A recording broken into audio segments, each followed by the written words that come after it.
എന്ന താടി വളർത്തിയിട്ടൊരു ചെറുപ്പക്കാരൻ നടക്കുമ്പോൾ, തൊപ്പി ഇട്ടുകൊണ്ടൊരു ചെറുപ്പക്കാരൻ നടക്കുമ്പോൾ കൂട്ടുകാർ പരിഹസിക്കും. ഓ, തങ്ങള് വലിയ മഹാൻ കണ്ടോടാ, വലിയ തങ്ങളായടാ, വലിയ മഹാനായി കണ്ടോ, ഇന്നലെ വരെ നടന്നവടാ, ഇപ്പൊ ഫർദ ഹിജാബ് ഇട്ടുണ്ട്. എടോ, നമ്മളെ ഇഞ്ചിഞ്ചായിട്ട് അവർ കൊല്ലുകയാ, പരിഹസിക്കുകയാ, നാണം കെടുത്തുകയാ. ഓരോ ദിവസവും നമ്മൾ ഇഞ്ചിഞ്ചായി മരിച്ചുകൊണ്ടിരിക്കുകയാ. നിബിതങ്ങളുടെ സുന്നത്ത് ജീവിതത്തിൽ മുറുകെ പിടിക്കുന്നവന് 100 ഷഹീദിന്റെ കൂലിയുണ്ട് ഈ കാലഘട്ടത്തിൽ. അള്ളാഹു ഈമാൻ തരുമാറാകട്ടെ, അള്ളാഹു ഈമാൻ തരുമാറാകട്ടെ. നിബിതങ്ങളുടെ സുന്നത്താണ് തൊപ്പി ധരിക്കുന്നത്. നിസ്കരിക്കുമ്പോൾ പോലും ധരിക്കുന്ന എത്ര പേരുണ്ടോ? നിസ്കരിക്കുമ്പോൾ പോലും എനിക്ക് തോന്നുന്നത് ആകെ തലമറയ്ക്കുന്ന സമയം, എൻ്റെ നിസ്കരിക്കുമ്പോൾ പോലും ചെറുപ്പക്കാർ തലമറയ്ക്കത്തില്ല. പക്ഷേ കല്യാണത്തിന് പോകുമ്പോൾ തലമറയ്ക്കുക, നിക്കാഹിൻ്റെ അന്ന് മാത്രം. അള്ളാഹു ഈമാൻ തരുമാറാകട്ടെ. എവിടെന്നെങ്കിലും ഒരു തൊപ്പിയോ അല്ലെങ്കിൽ കർച്ചീഫോ എടുത്ത് എന്തിനാ മോനെ അപ്പം മാത്രം മറയ്ക്കുന്നത്?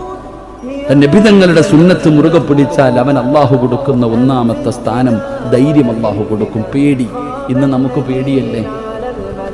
അള്ളാഹുവിന്റെ റസൂലിന്റെ സുന്നത്ത് ജീവിതത്തിൽ മുറുകെ പിടിച്ചാൽ അള്ളാഹു നിനക്ക് തരുന്ന ഒന്നാമത്തെ പ്രതിഫലം, എന്റെ പ്രിയപ്പെട്ട സഹോദരങ്ങളെ, നിന്റെ ഹൃദയത്തിനകത്ത് നിന്ന് പേടി നഷ്ടപ്പെട്ടു പോകും.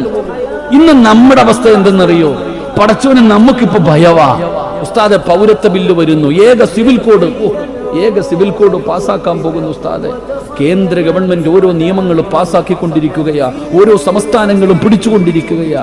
നമ്മൾ എന്ത് ചെയ്യും ഉസ്താദെ? നമ്മൾ എന്ത് ചെയ്യും? നമ്മളൊന്നും ചെയ്യണ്ട, നമുക്ക് അല്ലാഹു ഈമാൻ തരുമാറാകട്ടെ. എന്റെ പ്രിയപ്പെട്ടവര്, നമ്മൾ ഭയമാ, നമ്മുടെ പേടിയതാ. അള്ളാനെ ഒന്നും പേടിയില്ല, മരണത്തെ ഒന്നും പേടിയില്ല, ഖബറിനെ ഒന്നും പേടിയില്ല, നരകത്തെ ഒന്നും പേടിയില്ല. നമുക്ക് പേടി നമ്മൾ എന്ത് ചെയ്യുന്ന? എന്റെ പ്രിയപ്പെട്ട സഹോദരങ്ങളെ, ഈ പേടി കൊണ്ട് നിനക്ക് എന്ത് നേടാനാ? ചങ്ങാതി, വരാനുള്ളത് വരിക തന്നെ ചെയ്യും, അത് വഴി തങ്ങൂല. അല്ലാഹു ഈമാൻ തരുമാറാകട്ടെ. അള്ളാഹുവിന്റെ പരീക്ഷ വരുമല്ലോ, 4 ഭാഗത്തു നിന്ന് നമുക്ക് പരീക്ഷണങ്ങൾ വരും. എന്തിനാ നീ പേടിക്കുന്ന? എന്തിനാ? നീ ഉമ്മാടെ വയറ്റിൽ കിടന്നപ്പോ തന്നെ അള്ള നിന്റെ മരണം നിശ്ചയിച്ചിട്ടുണ്ട്.